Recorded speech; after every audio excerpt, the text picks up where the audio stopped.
mbokk yu nekk bitim réew ma nag ma jaajëfe leen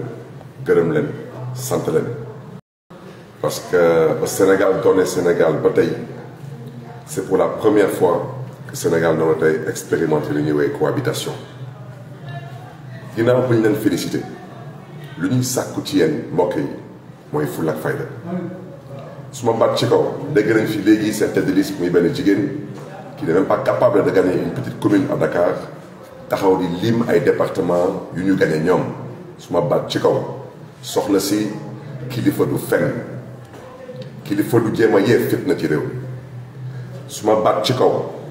Benno Bokk Yaakaar est minoritaire dans ce pays et la cohabitation aura bel et bien lieu tontu nag du forox yéen askanu Sénégal mooy tontu suba parce que demain nous sortirons dans les rues te di ngeen ñu wax fan ngeen jëlee seen majorité parce que da ngeen yebaate lu may wax ci ñu ngi jégalu nag ci kilifa diine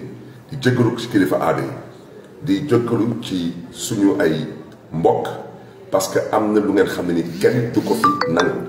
dégg naa soxna si bu ñàkk jom ak ñàkk fayda taxaw fii ne ñoom ñoo gagné département de Mbour te dañ leen duma Mbour ba sëlëmal leen muy continue di lim ay département je le dis haut et fort marche du am autorisation duñ ko laaj. Vous n'avez pas gagné 30 départements sur les 46, c'est un vulgaire mensonge. Mais sachez une chose, c'est que quand c'est fini, c'est très douloureux de l'accepter.